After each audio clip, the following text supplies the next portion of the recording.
Nah, puji akan nama Tuhan. Pada kesempatan ini kita tentu sangat bersyukur dan berterima kasih kepada Tuhan karena Tuhan senantiasa menjaga dan memelihara kita sampai dengan detik hari ini. Dan pada kesempatan yang berbahagia ini, saya akan mengajak kita buka kebenaran firman Tuhan yang terambil dari Injil Matius pasal yang ke-6.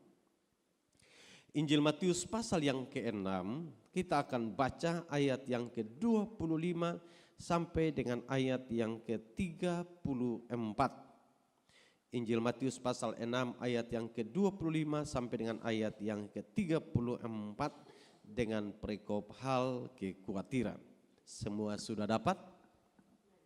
Baik, saya akan baca ayat-ayat ini. Hal kekhawatiran, ayat yang ke-25. Karena itu aku berkata kepadamu, janganlah khawatir akan hidupmu, akan apa yang hendak kamu makan atau minum, dan janganlah khawatir pula akan tubuhmu, akan apa yang hendak kamu pakai. Bukankah hidup itu lebih penting daripada makanan dan tubuh itu lebih penting daripada pakaian? Pandanglah burung-burung di langit yang tidak menabur dan tidak menuai, dan tidak mengumpulkan bekal dalam lumbung, namun diberi makan oleh Bapamu yang di sorga. Bukankah kamu jauh melebihi burung-burung itu? Siapakah di antara kamu yang karena kekhawatirannya dapat menambahkan sehasta saja pada jalan hidupnya? Dan mengapa kamu khawatir akan pakaian? Perhatikanlah bunga bakung di ladang yang tumbuh tanpa bekerja dan tanpa memintal. Namun aku berkata kepadamu, Salomo dalam segala kemegahannya pun tidak berpakaian seindah salah satu dari bunga itu. Jadi jika demikian Allah mendandani rumput di ladang yang hari ini ada dan besok dibuang ke dalam api, tidakkah ia akan terlebih lagi mendandani kamu, hai orang yang kurang percaya? Sebab itu janganlah kamu khawatir dan berkata, apakah yang akan kami makan? Apakah yang akan kami minum? Apakah yang akan kami pakai? Semua itu dicari bangsa-bangsa yang tidak mengenal Allah. Akan tetapi Bapamu yang di surga tahu bahwa kamu memerlukan semuanya itu. Tetapi carilah dahulu kerajaan Allah dan kebenarannya, maka semuanya itu akan ditambahkan kepadamu. Sebab itu, janganlah kamu khawatir akan hari esok, karena hari besok mempunyai kesusahannya sendiri. Kesusahan sehari cukuplah untuk sehari. Nah, saudara yang dikasihi Tuhan kita Yesus Kristus, hari-hari ini semua orang pada mengeluh atas sulitnya kondisi 9 bahan pokok. Kemudian orang menghubungkannya dengan mengatakan kalau dulu beras per yang 5 kilo harga 60 sampai dengan 70 ribu per 1 karung.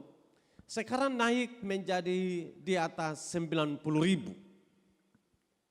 Kemudian di mana-mana orang berbicara bahwa situasi dunia mereka sering mengatakan sedang ada pada yang namanya resesi ekonomi. Membuat di mana-mana orang sedang berteriak, di mana-mana orang sedang berkata bahwa ekonomi sekarang menjadi cukup sulit. Hari ini ingin saya sampaikan bahwa bisa jadi semua yang kita sedang hadapi sedang terus dan akan terus terjadi. Kita tidak bisa dapat memungkiri bahwa kalau bicara tentang soal 9 bahan pokok, maka keadaan ini yang turun orang istilahkan hanya hujan. Ekonomi yang kalau sudah naik sulit untuk turun. Tapi bukankah dalam berbagai pengalaman perjalanan kita mengiring Tuhan, maka kesulitan ekonomi tidak membuat kita menjadi orang yang mati kelaparan. Kesulitan ekonomi tidak membuat kita menjadi orang yang kepayahan. Kesulitan ekonomi justru Tuhan izinkan kita hadapi Akan supaya iman kita semakin iman yang kokoh di dalam Tuhan. Kita tidak hanya sedang berjalan dengan apa yang kita lihat. Situasi ekonomi saya memandang itu sesuatu yang kasat mata. Sesuatu yang dapat kita rasa kita mati. Tetapi iman melampaui apa yang kita lihat. Karenanya apa yang hari ini kita rasakan, apa yang hari-hari ini dunia rasakan, apa yang hari-hari ini masyarakat sedang rasakan. Bagi orang-orang yang percaya, fakta mengatakan begini. Ketika kita mengalami yang namanya krisis ekonomi atau yang namanya krisis moneter di tahun 98-99, masuk ke tahun 2000. Tentu kita melihat di sana bahwa banyak orang sedang berteriak. Tetapi terbukti catatan sejarah mengatakan kita hidup sampai hari ini. Bahkan ada banyak orang yang mengatakan meminta krisis moneter kiranya itu jadi lagi. Kenapa? Karena hasil perkebunan nilainya menjadi semakin hari semakin naik. Okelah, bagian ini kemudian saya akhiri dengan mengatakan begini. Bahwa dunia kita sedang terus bergerak dalam perubahan demi perubahan.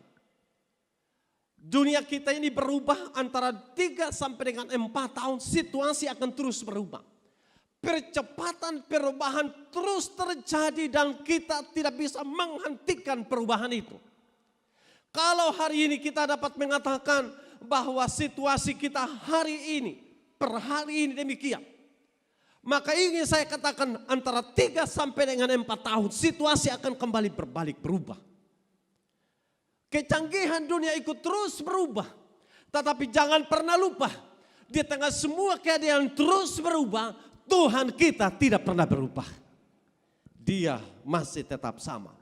Hari ini kita akan belajar bersama tentang kata kekhawatiran. Tapi saya ingin bicara dengan satu topik, taklukkanlah kekhawatiran.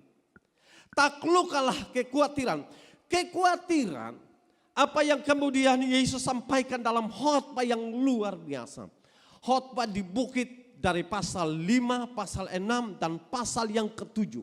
Itu adalah khotbah yang luar biasa. Tapi saya ingin mengatakan pada kesempatan ini Yesus sedang menyoroti bukan soal hanya sebatas kata kekhawatiran. Tapi Yesus sedang menyampaikan sebuah pesan karena kekhawatiran sebagai manusia itu cenderung ada. Sebagai manusia kekhawatiran itu pasti ada.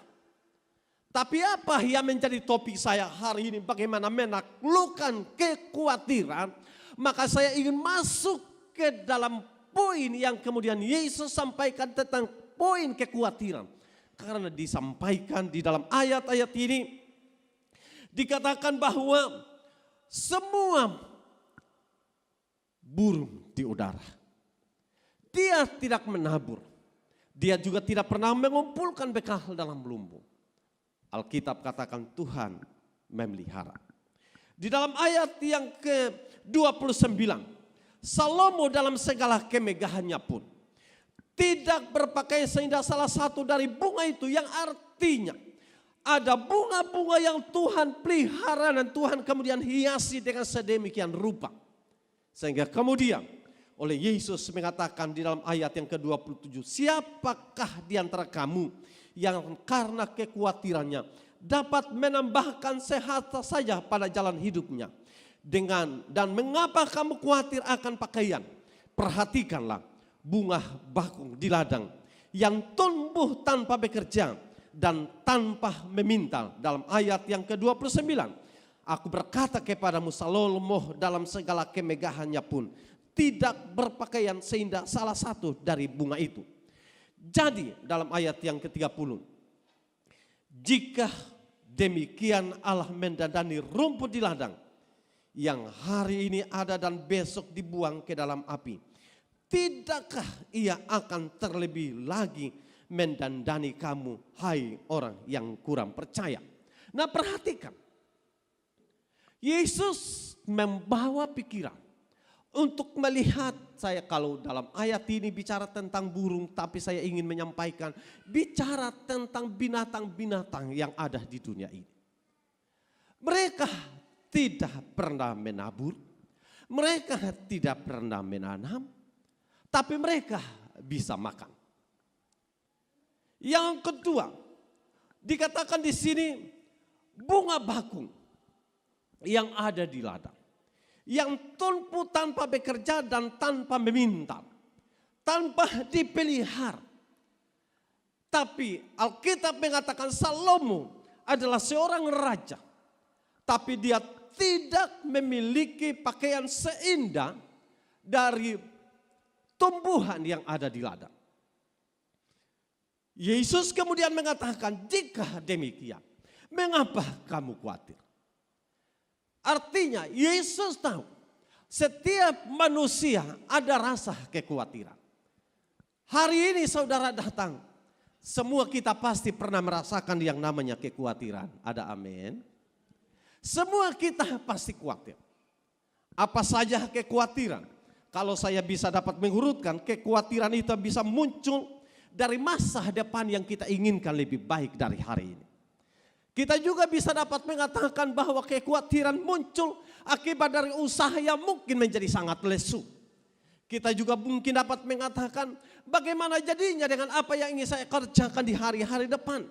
Karena sekarang ini bicara tentang pegawai negeri, bicara yang lebih sulit dari tahun-tahun sebelumnya. Kita bicara tentang dunia pendidikan. Maka bicara tentang dunia pendidikan dengan tuntutan pendidikan yang cukup mahal, membuat orang mengatakan bagaimana membiayai pendidikan. Kita bisa bicara bagaimana dengan kesehatan kita hari ini. Kita yang semakin lanjut usia, membuat kesehatan kita menjadi semakin bermasalah. Makan A salah, makan B salah. Orang lain makan aman-aman saja. Serba menjadi salah. Tapi situasi tentang kata kekhawatiran itu menjadi bagian bagi kita. Tapi penting buat saya dan saudara untuk hari ini bicara bahwa kekhawatiran itu boleh ada. Tapi hendak kita bisa taklukkan kekhawatiran itu. Mengapa penting kita harus bisa taklukkan kekhawatiran? Karena kekhawatiran hendaklah kita taklukkan dengan berprinsip pertama.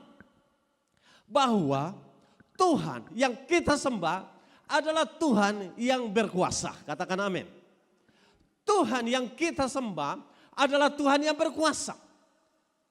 Kalau Tuhan yang kita sembah adalah Tuhan yang berkuasa, maka hendaklah yang kau mengatakan.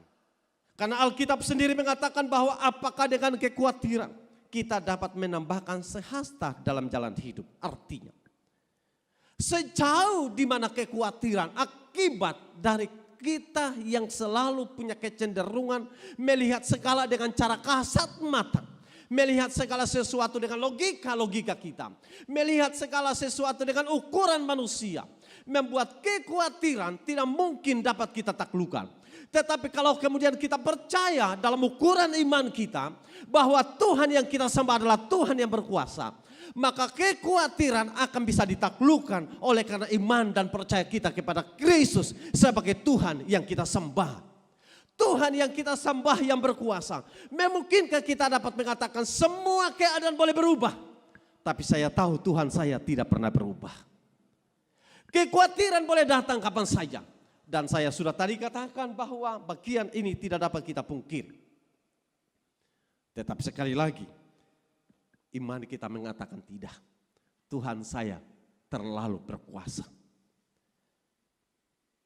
Kalau kemudian kita mengatakan Tuhan saya terlalu berkuasa, maka kemudian kita perhatikan bahwa kekristenan mengajarkan kepada kita satu paradigma yang luar biasa. Paradigmanya adalah dalam Injil Matius pasal 6 ayat yang ke-22, ayat yang ke-20 dikatakan begini.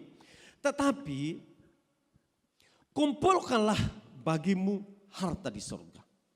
Di surga ingat dan karat tidak merusakannya, dan pencuri membongkar serta mencurinya. Dalam ayat sebelumnya dan ayat sesudahnya menjelaskan tentang bagaimana prinsip mengumpulkan harta. Saya juga ingin mengatakan bahwa kekristenan mengajarkan juga untuk bagaimana kita bekerja. Tetapi di dalam Injil Matius pasal 6 ayat yang ke-20, Yesus mengajarkan agar bagaimana pola mengumpulkan harta.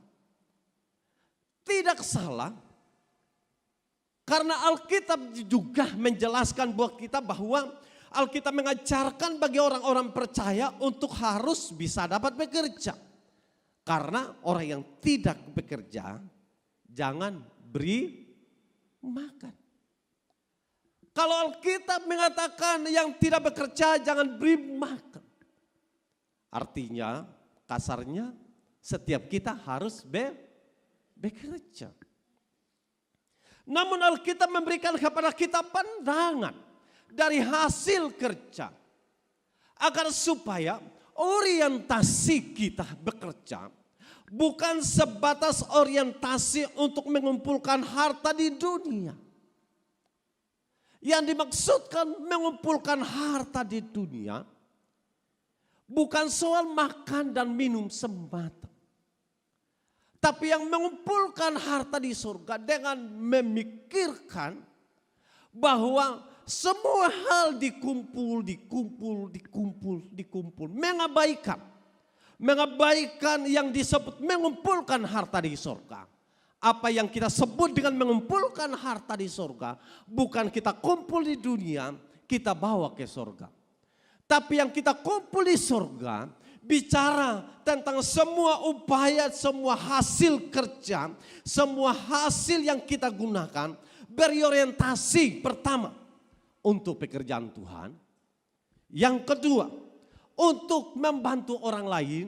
Dan yang ketiga untuk keperluan keluarga dan pribadi. Kekhawatiran kadangkala menghilangkan poin 1, poin 2. Yang lebih orientasi kepada keperluan pribadi dan keluarga.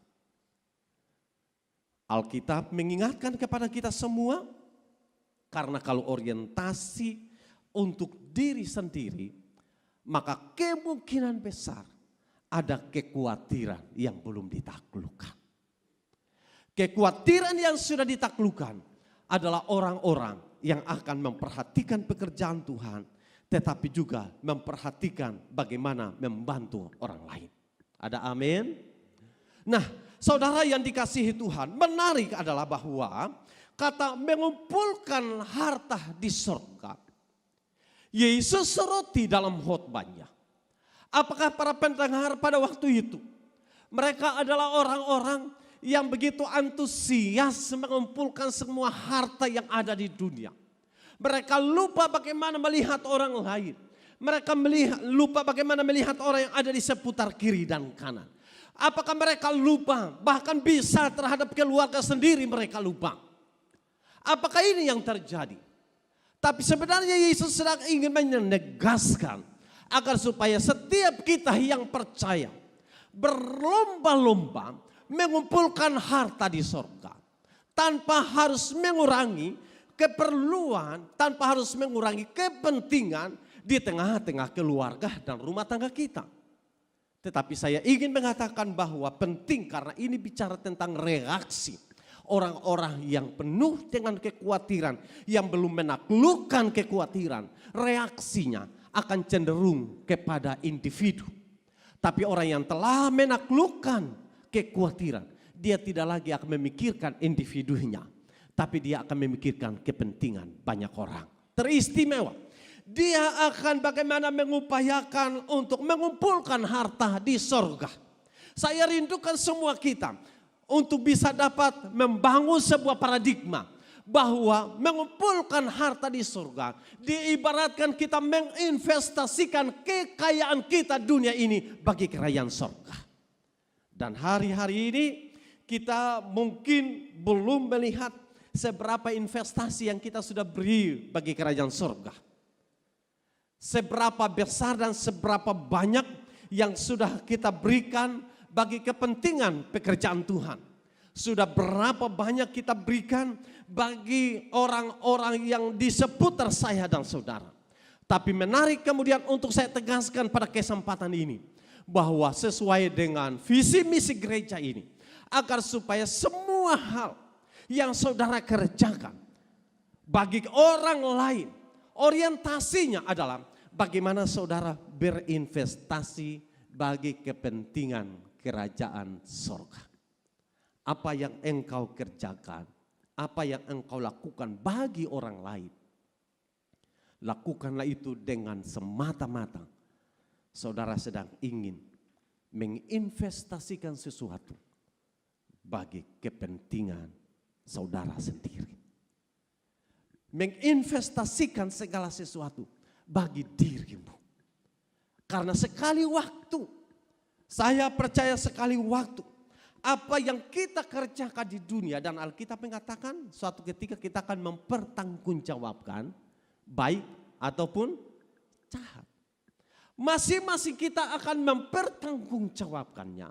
Karenanya apa yang hari ini kita investasikan bagi kekekalan akan kita tuai suatu saat nanti. Apa yang engkau investasikan tidak akan mungkin diambil oleh orang lain. Apa yang orang lain investasikan bagi kekekalan tidak akan mungkin saya mengambilnya.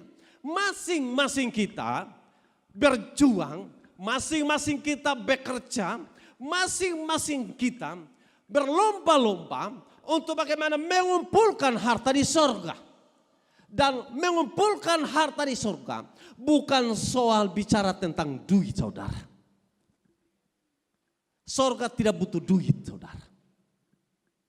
Tetapi apa yang kita tabur di dunia, sekali waktu dalam kekekalan akan kita tuai.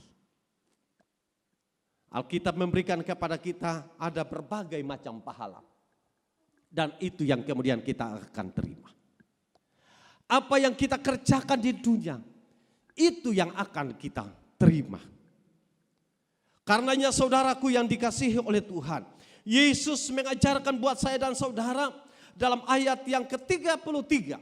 Supaya yang paling penting dari semuanya adalah kita harus bisa cari dahulu kerajaan Allah dan kebenarannya. Kalau yang kedua, yang pertama kenapa kita harus bisa taklukkan kekhawatiran dengan cara bahwa Tuhanku berkuasa.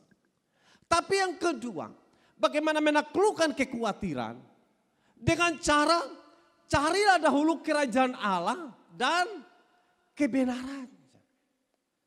Kalau di saat engkau khawatir dan engkau cari keadaan dunia di mana engkau bisa mendapatkan jalan keluar, maka kekhawatiran tidak akan bisa hilang. Kalau saudara sakit dan saudara cari dokter, menurut saudara akan menolongmu. Tapi kekhawatiran itu bukan sesuatu yang dengan mudah kita hilangkan. Kekhawatiran itu dapat kita taklukkan hanya ketika kita cari kerajaan Allah dan kebenarannya. Kenapa harus cari kerajaan Allah dan kebenaran?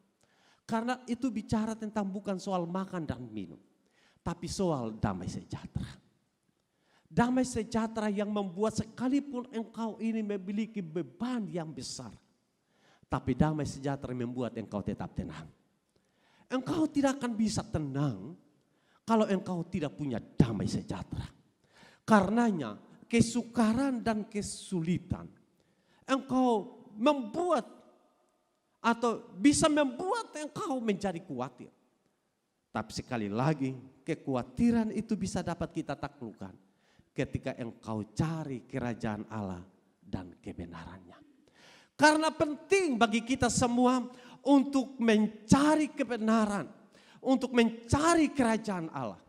Sebab itu saudaraku yang dikasihi Tuhan, kita selaku orang-orang yang percaya, betapa penting kita terus berupaya, dan sekali lagi saya ulangi kata berlomba-lomba untuk mencari kerajaan Allah dan kebenaran. Orang-orang yang tidak percaya kepada Kristus, mereka berlomba-lomba. Pertama, kalau mereka ada lagi galau, mereka akan cari tempat-tempat hiburan. Mereka akan cari tempat-tempat diskotik. Mereka akan cari tempat-tempat pesta pora. Tapi saya pastikan mereka tidak akan pernah selesai dengan masalah. Kita akan bisa selesai dengan masalah kalau kita cari kerajaan Allah dan kebenarannya. Atas setiap konflik yang kita alami, atas setiap masalah yang kita hadapi, cari kerajaan Allah dan kebenaran akan menjadi kunci penting bagi kita semua. Teristimewa, menjadi kunci penting bagi kita selaku orang percaya untuk bisa menaklukkan yang namanya kekhawatiran. Kenapa saudaraku ada banyak orang yang terlihat punya keadaan tenang? Kenapa ada banyak orang yang terlihat sepertinya mereka santai-santai saja? Karena saya ingin pastikan mereka memiliki damai sejahtera. Ketidaktenangan lahir dari tidak memiliki damai sejahtera. Kepanikan datang karena ketidaktenangan. Karenanya orang percaya dituntut supaya mencari kerajaan Allah dan kebenaran. Di tengah kesibukan saya dan saudara, kita dituntut untuk mencari kerajaan Allah dan kebenaran. Di tengah kesibukan saya dan saudara, kita dituntut untuk cari kerajaan Allah dan kebenaran. Kenapa? Karena kerajaan Allah dan kebenaran menghasilkan kepada kita ketenangan. Tanpa ada ketenangan, kita tidak akan bisa menaklukkan kekhawatiran. Kekhawatiran membuat kita tidak bisa percaya dengan apa yang kita lihat. Tetapi iman mengatakan yang kita lihat tidak sebagaimana apa yang Tuhan rancangkan. Hari ini, kalau saya ingin memastikan apa yang engkau tahu tentang 5 dan 10 tahun di depan. Bukankah kita tidak tahu? Hari ini saudara tidak tahu 1 tahun di depan. Tapi kadangkala kita sudah khawatir di 1 tahun di depan. Apakah kita lebih berkuasa dari Tuhan? Tentu tidak. Apakah kita lebih tahu dari Tuhan? Tentu tidak. Kita bukan siapa-siapa. Kita tidak tahu banyak hal. Dan 1 tahun di depan pun kita tidak tahu. Dan yang tahu hanya Tuhan.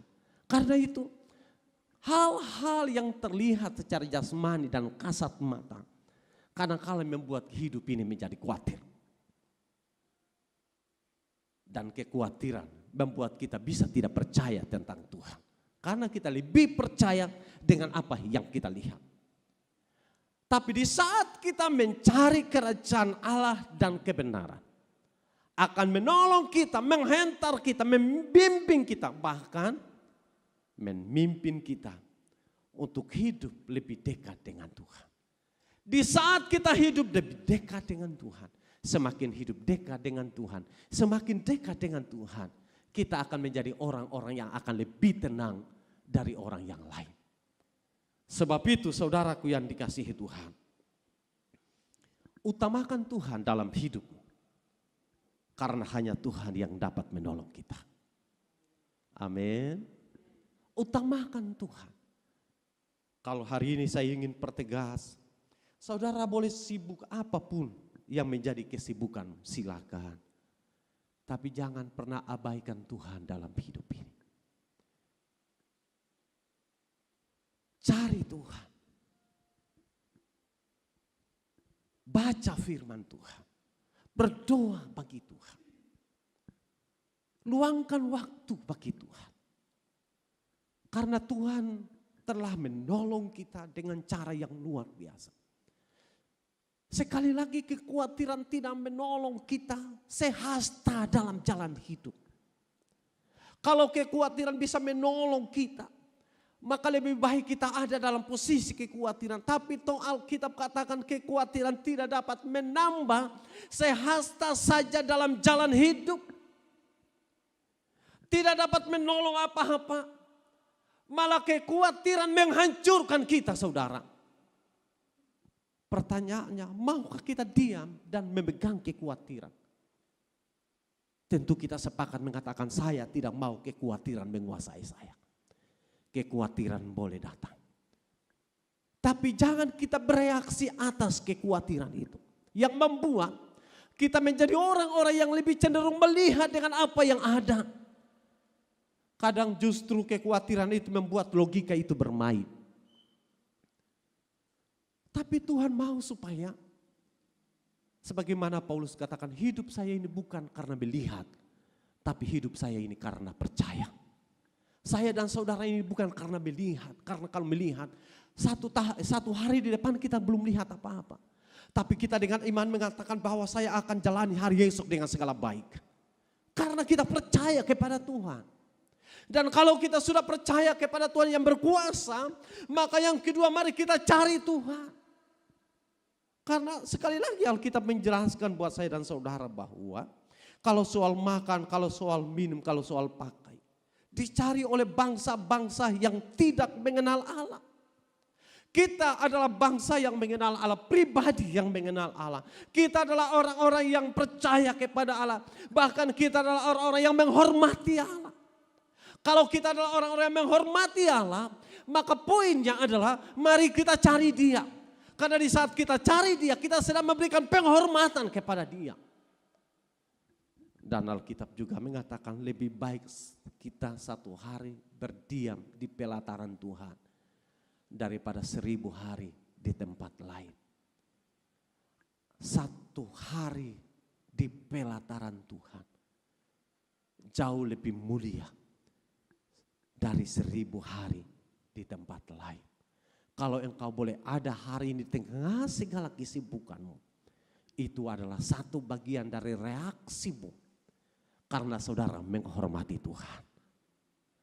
Itu adalah satu bagian dari sekian banyak reaksimu kepada Tuhan. Dan orang-orang yang telah menaklukkan kekhawatiran, dia harus memberikan reaksi. Reaksi terhadap kekhawatiran, yaitu bahwa kekhawatiran tidak punya kuasa dan hak untuk bercokol dan diam di dalam diri ini. Karena kekhawatiran sudah ditaklukkan. Dan yang saya tahu, Tuhan saya berkuasa. Yang saya tahu, kerajaan Allah dan kebenarannya menghantar saya untuk terus memupuk kerohanian saya.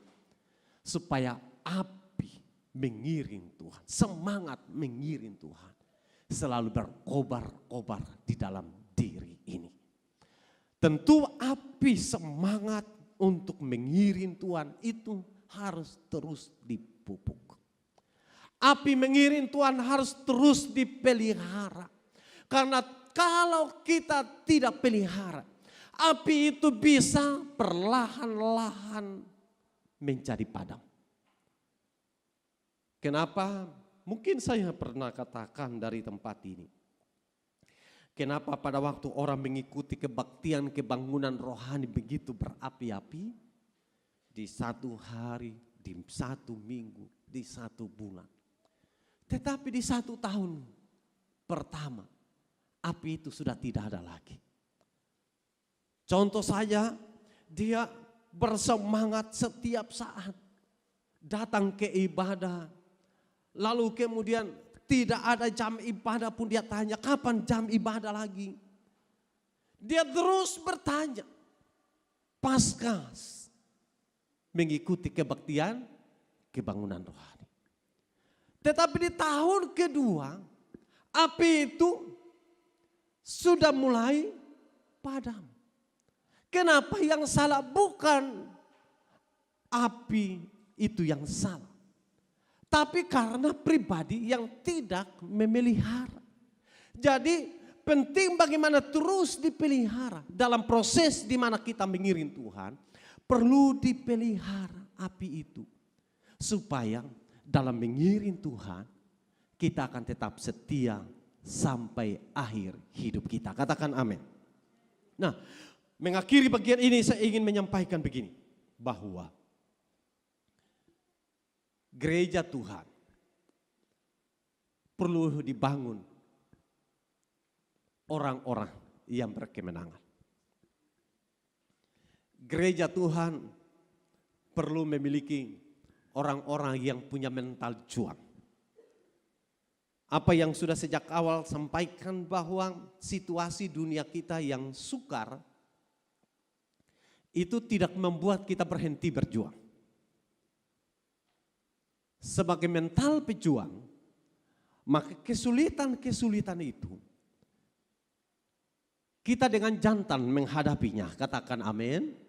Kita dengan jantan menghadapi semua kesulitan-kesulitan. Karena kita tahu Tuhan tidak akan pernah meninggalkan orang-orang yang terus berjuang. Kalau kita kemudian terus berjuang, dan Alkitab sendiri menjelaskan buat kita semua, bahwa kalau yang kita cari itu sama dengan orang-orang yang tidak mengenal atau bangsa-bangsa yang tidak mengenal Allah. Lalu kemudian tetapi saya dan saudara, Tuhan tuntut cari dahulu kerajaan Allah dan kebenaran. Bangsa-bangsa yang tidak mengenal Allah, mereka cari soal makan, soal minum, soal pakai. Tapi Alkitab mengatakan, tetapi saya dan saudara, Alkitab minta supaya kita cari dahulu. Artinya ada kata cari dahulu kerajaan Allah. Semua yang dicari oleh bangsa-bangsa yang tidak mengenal Allah, karena mereka tidak cari dahulu kerajaan Allah. Sebenarnya tidak salah mereka cari soal makan, soal minum, soal pakai, tidak salah. Termasuk saya dan saudara hari ini cari soal makan, soal minum, soal pakai, bicara tentang pekerjaan dan terus kita bekerja, itu tidak salah. Tapi ketika segala pekerjaan itu menjadi prioritas, Alkitab katakan itu yang dicari oleh bangsa-bangsa yang tidak mengenal Allah. Tapi kalau saya dan saudara, yang Alkitab katakan, carilah dahulu kerajaan Allah dan kebenarannya, maka semuanya itu akan apa saudara? Ditambahkan kepadamu. Nah, yang ditambahkan kepadamu itu yang dicari bangsa-bangsa yang tidak mengenal Allah. Bangsa-bangsa yang tidak mengenal Allah, mereka yang cari. Tapi kita cari dahulu kerajaan Allah, yang dicari bangsa-bangsa yang tidak mengenal Allah. Dalam konsep kita itu hanya tambahan. Karena orang tidak akan bisa hidup, sekali lagi, bukan dengan semata makan, minum, dan pakai. Karena kadang orang bergelimangan harta pun, mereka tidak memiliki ketenangan dalam hidup. Sehingga dengan demikian Alkitab mengatakan, Yesus sendiri dalam khotbahnya, carilah dahulu kerajaan Allah dan kebenaran. Hari ini saya mau agar supaya mari kita di tengah segala kesibukan, prioritaskan, cari dahulu kerajaan Allah dan kebenarannya. Sebagai poin penting menaklukkan kekhawatiran. Poin penting menaklukkan takut sebelum terjadi sesuatu. Jadi menaklukkannya dengan percaya Tuhan yang saya sembah, Tuhan yang berkuasa. Tapi dengan menaklukkan yang kedua, kita dekat dengan kerajaan Allah dan kebenarannya. Membuat semangat kita terus berkobar-kobar untuk hadapi apapun yang sulit di depan. Saya katakan tidak, karena Tuhan saya terlalu hebat yang dapat mampu memelihara hidup saya menjadi lebih baik lagi. Kiranya Tuhan akan tolong.